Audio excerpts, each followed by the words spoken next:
I think it's ridiculous that we're having like a rational conversation and debate here about theology, because the insane, decrepit, senile old man who's in the White House is posting pictures of himself, posing like Jesus, and attacking the Pope.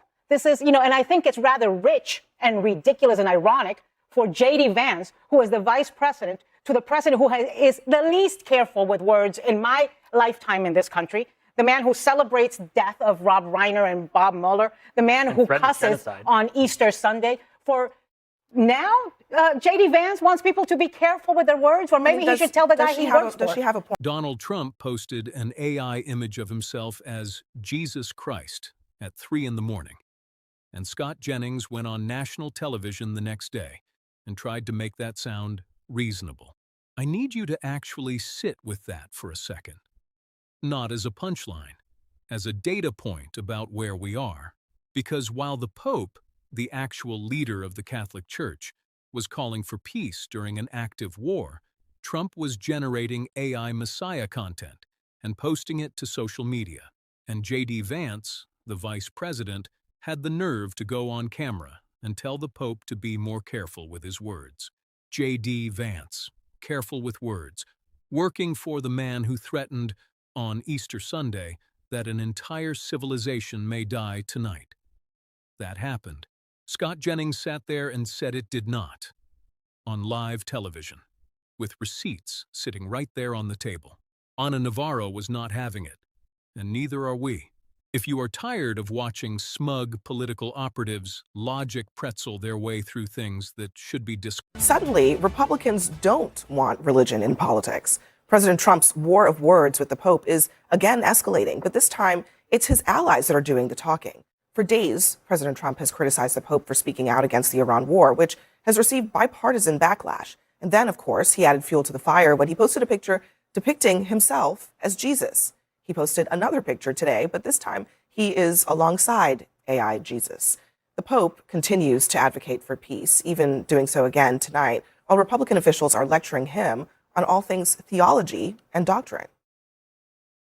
Now, we can, of course, have disagreements about whether this or that conflict is just, but I think that it's important, in the same way that it's important for the Vice President of the United States to be careful when I talk about matters of public policy, I think it's very, very important for the Pope to be careful when he talks about matters of theology. Well, you've got to make sure it's anchored in the truth. The Pope needs to keep his business into leading his flock, so to speak, leading the church, and probably stay out of the political arena. He doesn't need to be getting involved in the political arena. Go lead your church. I didn't elect the Pope to be president. A pontiff or any religious leader can say anything they want, but obviously if you wade into political waters, I think you should expect some political response, and I think the Pope's received some of that.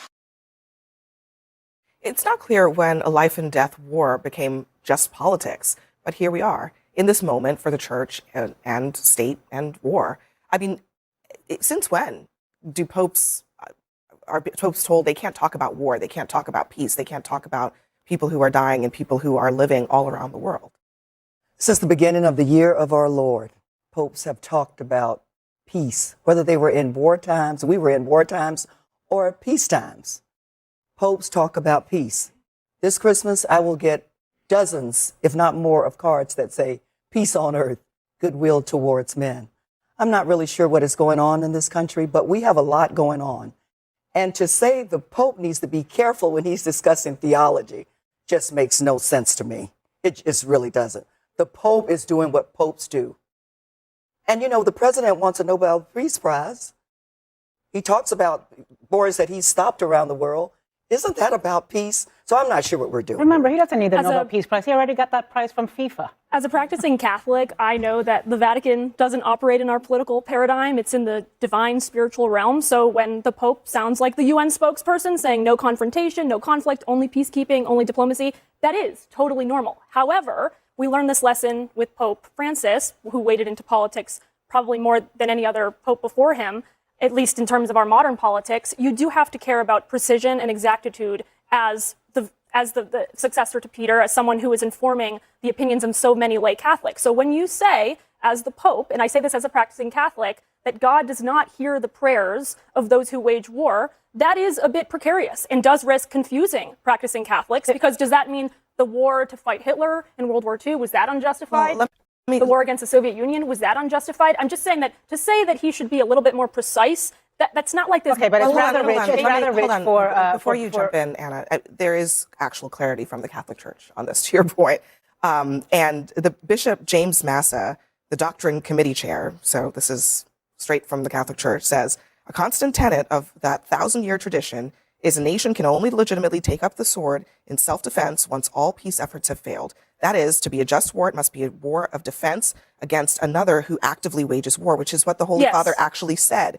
Quote, he does not listen to the prayers of those who wage war. So it continues, when Pope Leo speaks as supreme pastor of the Universal Church, he is not merely offering opinions on theology. He is preaching the gospel and exercising his ministry as the vicar of Christ. So he's basically saying, in fewer words, the Pope is teaching the gospel. He is speaking literally what the just war theory is. And I guess my question to you is, do you think that J.D. Vance knows more about Catholic theology than the Pope?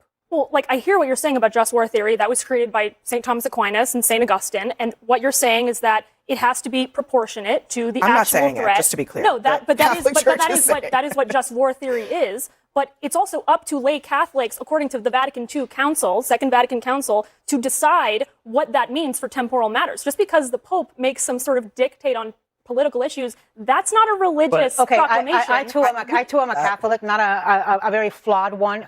Granted, when I go to church, it should burst into flames. But here's what I know.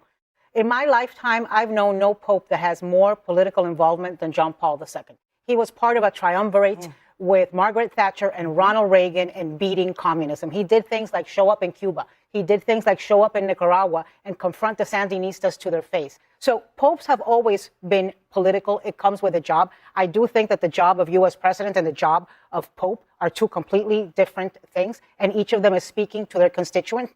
I think it's ridiculous that we're having like a rational conversation and debate here about theology, because the insane, decrepit, senile old man who's in the White House is posting pictures of himself, posing like Jesus, and attacking the Pope. This is, and I think it's rather rich and ridiculous and ironic for J.D. Vance, who is the vice president, to the president who is the least careful with words in my lifetime in this country, the man who celebrates death of Rob Reiner and Bob Mueller, the man who cusses genocide on Easter Sunday. For now, J.D. Vance wants people to be careful with their words, or maybe he should tell the guy he works for. Does she have a point about that? Why, first of all, why criticize the Pope and say, you better be careful with your discussion of theology and your use of words, when he doesn't care whether or not his own boss is careful with his words?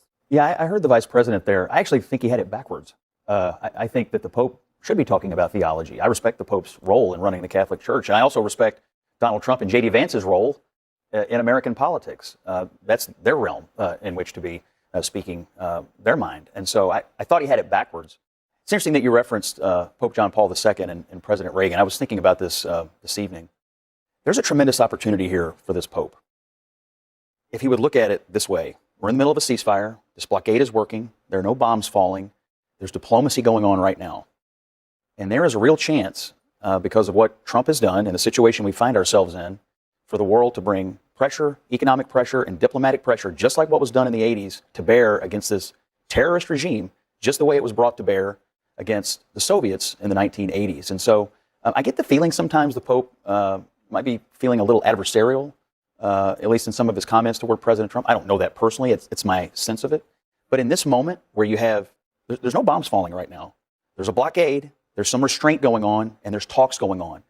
This, to me, is a moment where you could have a partnership for peace in a way that brings this terrorist regime that, by the way, has been at war with the West for nearly 50 years to its knees. And I think just the way we brought the Soviets to their knees, it could happen right here. Don't you think that opportunity goes both ways? In other words, it's also an opportunity for the President of the United States to cultivate an alliance with the leader of the Catholic Church and other foreign leaders, frankly, because what he's done by taking on the Pope is not just antagonize Catholics, he's antagonized people like his ally Meloni, the Prime Minister of Italy, where the Vatican is. It's a fair question. It's a fair question. The Reagan, John Paul II, Margaret Thatcher thing was years of cultivation of relationships. But it's not this is a 4 in the moment. morning tweets. But Scott. this is a moment. It's irrational what he's doing, and you know it. Well, it's not irrational to stand up to the It's Iranians. irrational to But be it's not posting. irrational, but it's irrational to be we're in a posting moment. pictures of Is it himself. rational to threaten a genocide to of talk 90 about million peace. people? Is that rational, Scott? To That- threaten a genocide of 90 million people on didn't Easter happen. Sunday? That didn't happen. What do you think Well, was meant by Scott, that? you know what he's referring to. I do. right? And entire Referring to Trump civilization saying- let me live. Trump said, well, let me live in reality today. Let me just reiterate to the audience. The president said in a message that an entire civilization may die tonight. On Easter Sunday. He said that. So a lot of people read that as him threatening to wipe out an entire civilization. So the Pope, it does seem like the Pope would actually be rational to respond to that, Is that a- and to As the say, Pope. and to say, hey, we shouldn't be in the business of war. And I think you're right that I'm sure the Pope is happy that there is a ceasefire, but he was responding to Trump waging a war. Does he not have a right to respond to that part of Well, it too? he has a right to say whatever he wants, but I would just say we're waging war against people who've been waging war against us for nearly 50 years. And look, the reality is, and the moment that we're in is special because we've got this regime on its knees economically, which has China. That's a problem for them as well. We've got a moment here where we can change something and change a situation that's been bad for tens of millions of people for going on 5 decades now. And I just, my hope, look, by the way, a lot of politicians in America disagree with the Pope. Do you guys agree with the Pope about abortion and gay marriage? Well, let me say this. The answer is no. about- You don't. And that's okay. Hold on a And that's second. okay. Hold on It a happens second. all the time. Hold on a Yeah, but second. we all Hold on should a agree second, with the Scott. Pope on A lot of peace, people, on peace. not everybody's a Catholic. A lot of people disagree with Donald the Pope. Trump's not a Catholic. Hold on a second. A lot of Biden people was. disagree with the Biden Pope on a was. lot of And doctrinal he was not in line. But hang which- on just a second. Before we go down that road, because we also know that Donald Trump supported abortion before he opposed it. But also, He's been the most but pro-life also, president we've ever had.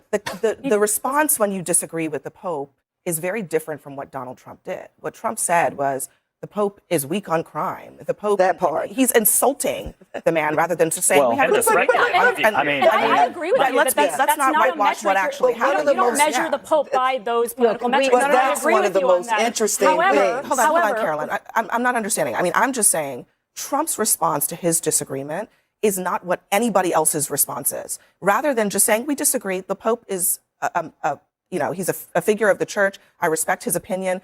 We agree to disagree. He insulted the Pope. He attacked him repeatedly on social media. What anybody else, frankly, For- thought was I agree with you that there was antagonism. But what I'm trying to also say is that they both fueled the fire. And if you look at what, excuse me. For In what? So when just did to say that any war is unjustified, Abby.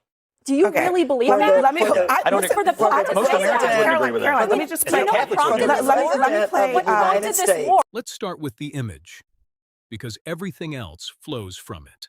Donald Trump, the sitting president of the United States, posted an AI-generated image of himself depicted as Jesus Christ at 3 in the morning during an active war, while the actual head of the Christian church was calling for peace. And the Republican Party's response was to send Scott Jennings onto cable television to explain why that is fine. I want to be clear about something before we go any further. This is not a religious debate. This is not a theological argument about papal infallibility or just war theory. This is about a man in the most powerful office on earth, using sacred religious imagery, the most recognizable figure in the history of Western civilization, to cast himself as divinely chosen. During a war he started, while attacking the leader of the faith whose iconography he is borrowing. That is not a political move. That is a messianic complex on public display. And Scott Jennings smiled through the whole thing. Let's talk about Scott Jennings specifically, because he deserves the full treatment tonight.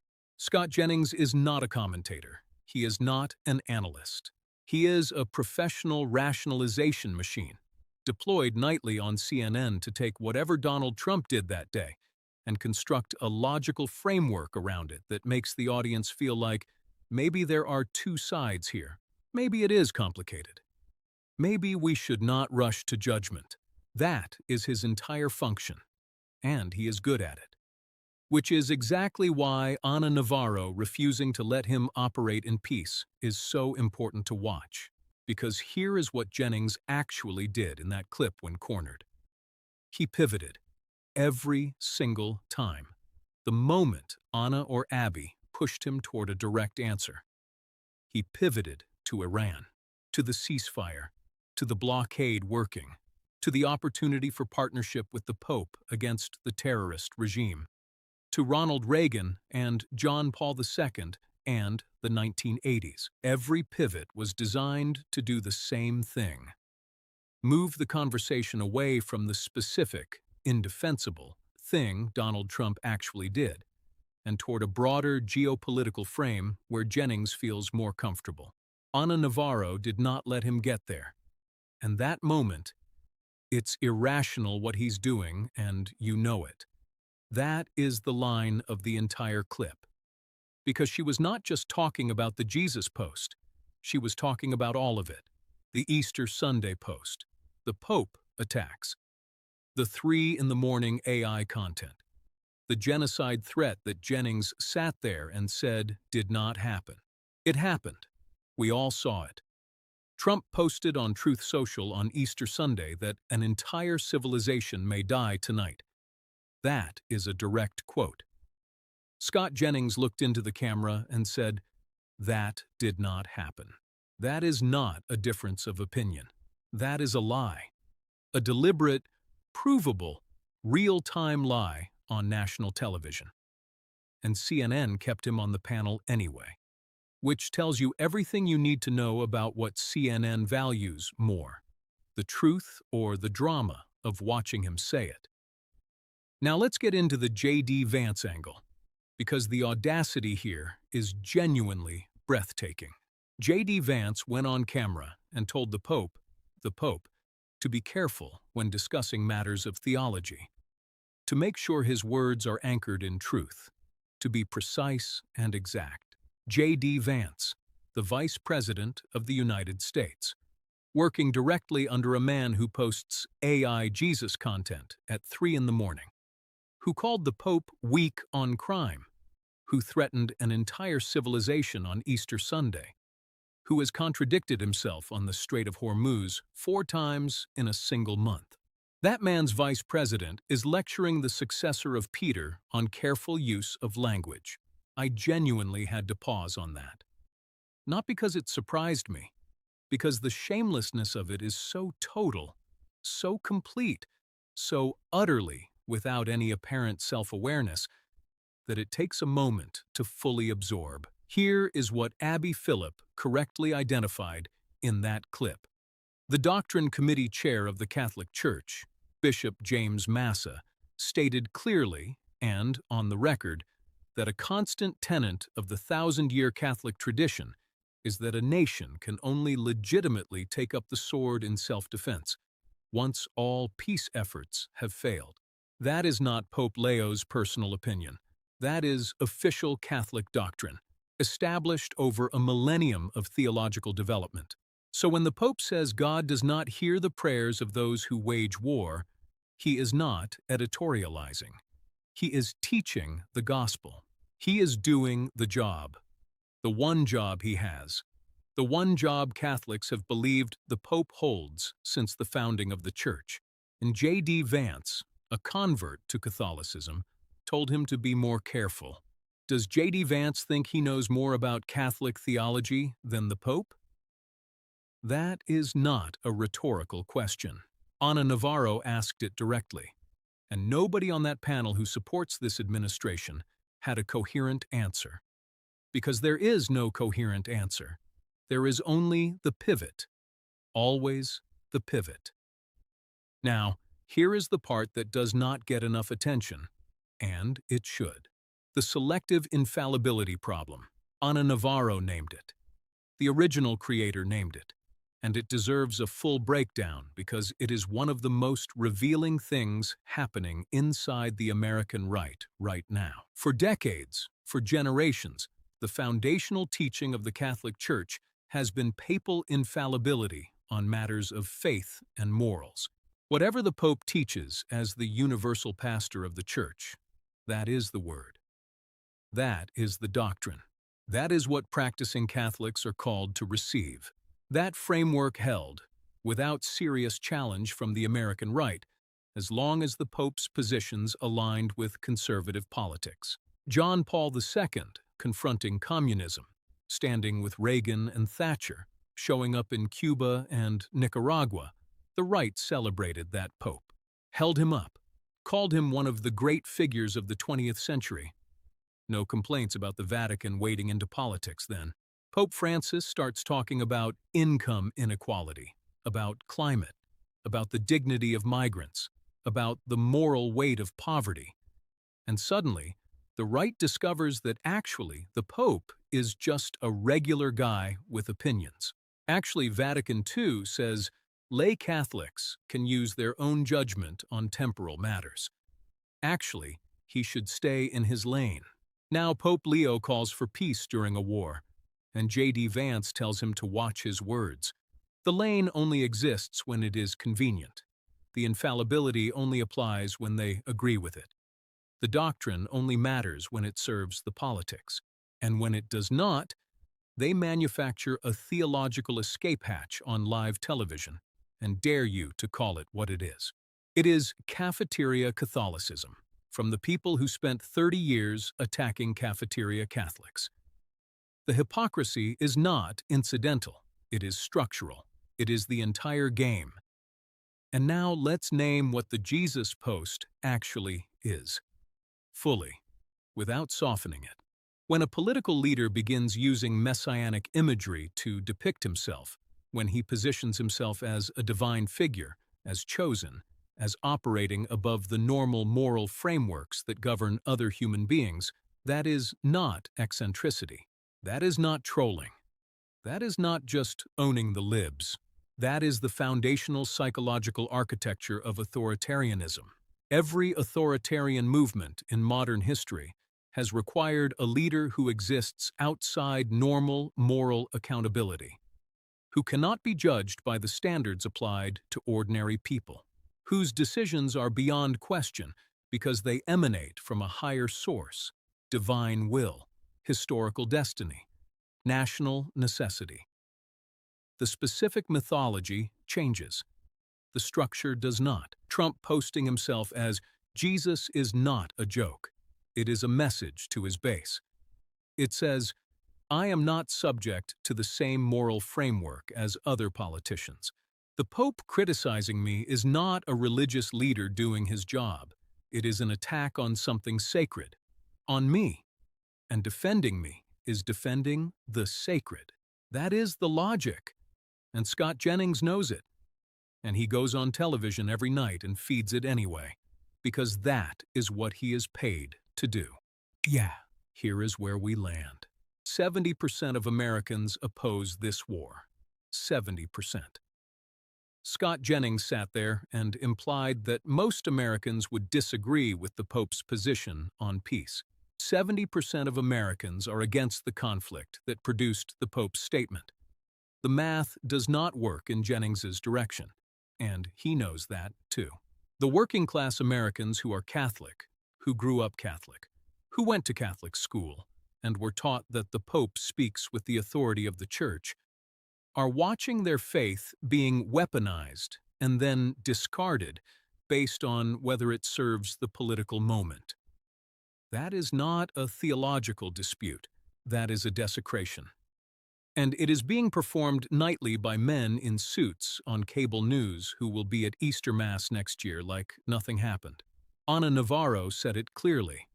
The response when you disagree with the Pope is not to call him weak on crime. It is not to attack him on social media.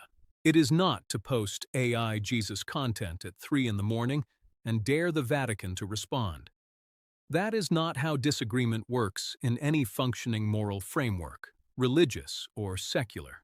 But Trump does not operate in a functioning moral framework. He operates in a framework where loyalty is the only virtue, where disagreement is betrayal, where institutions only matter when they serve him, and where faith is a costume he puts on when the cameras are rolling. The Pope saw it, named it, and paid the price in Truth Social posts for doing so. And Miller's mandate is going to keep saying that out loud for as long as they keep making it necessary. If this hit something real for you, share this video. Put it in front of someone who is still trying to figure out what they are watching. Subscribe to Miller's mandate, because we are not here to make the powerful comfortable. We are here to make sure you have the full picture every single time.